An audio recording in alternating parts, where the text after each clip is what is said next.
पहले जानेंगे accounting information क्या होता है। Accounting provides the information about the companies expenses, income, gain, loss, assets, liability, profit loss etcetera. जब हम फाइनेंशियल स्टेटमेंट बनाते हैं उसमें जो हमारे इन्फॉर्मेशन या डेटा निकलता है उसे हम अकाउंटिंग इन्फॉर्मेशन बोलते हैं, जिससे हमें पता चलता है हमारे एक्सपेंसेस कितने हैं, इनकम कितना है, प्रॉफिट कितना है, लॉस कितना है, एसेट्स और लायबिलिटीज़ क्या हैं। Users of accounting information: internal users, external users. Internal users are the people that are directly playing role in the administration process of a company. Example: owners, management, employees. Internal users वो होते हैं जो directly administration process में participate करते हैं company के। Owners क्योंकि वो कैपिटल इन्वेस्ट करते हैं अपना। मैनेजमेंट डिसीजंस लेने के लिए। एम्प्लॉयज़ वो हमारा कंपनी का मैन फोर्स होता है। External users those people who are interested in the accounting information due to their own reasons and are not directly playing any role in the administration process of the company. वो लोग जिन्हें accounting information से सिर्फ मतलब होता है और उनके खुद के रीजंस की वजह से, बेनिफिट्स की वजह से, और वो अपनी कंपनी में कोई डायरेक्टली इन्वॉल्व नहीं होते। डायरेक्टली इनडायरेक्टली वो इन्वॉल्वमेंट किसी भी एडमिनिस्ट्रेशन प्रोसेस में नहीं होता है। Example: investors to invest, creditors credit पे, लेंडर्स हमारी बैंक आ गई, पब्लिक रिसर्च के लिए, media, auditors government rules and regulations follow हो रहे हैं क्यों नहीं, कस्टमर्स।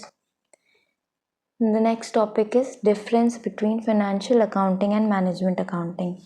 Financial accounting हमने लास्ट क्लास में पढ़ा था, management accounting हमने आज भी पढ़ी है। So first point is the main objective of financial accounting is knowing business performance. Financial accounting का main objective ये है business performance को calculate करना। कैसे? हमारा net profit in the form of net profit or gross profit. Management accounting, the main objective of management accounting is enhancing business performance. Main objective है इसका business performance को enhance करना। Financial statements are prepared, that is profit and loss account and balance sheet. Financial accounting में हम financial statements prepare करते हैं, calculation based होती है, रूल्स एंड रेगुलेशन बेस्ड होता है financial accounting. Here financial statements are analysed and decisions are taken. यहाँ पे जो हम फाइनेंशियल स्टेटमेंट्स बनाते हैं उसे एनालाइज करते हैं, सिंप्लीफाई करते हैं, फिर उसके बेसिस पे डिसीजंस लेते हैं। Financial accounting is basic. Financial accounting is basic मतलब ये फर्स्ट स्टेप होता है किसी भी, this is basic, it is required first.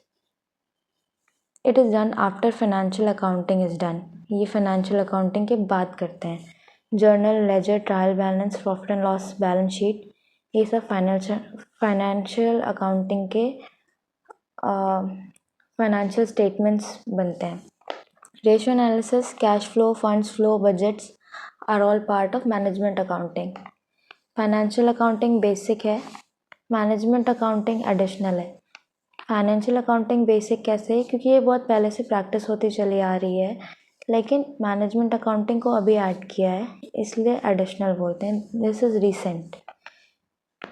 It is prescribed as per rules and financial by nature. Prescribed by rules, financial accounting is based on rules and regulations, और financial by nature मतलब ये it is all related to money. जहाँ पे money transaction होगा तो ही हम record करते हैं, तो ही हम आगे बात बढ़ाते हैं। इट इज़ नॉट प्रिस्क्राइब्ड, इसका कोई रूल्स एंड रेगुलेशन नहीं है मैनेजमेंट अकाउंटिंग का, and it is non financial in nature. It ends when the preparation of financial statements are done. And financial statements जब हो जाता है, balance sheet is the last step of it. No limits, any accounting other than financial accounting is management accounting. Except financial accounting, जो भी होता है वो management accounting होता है।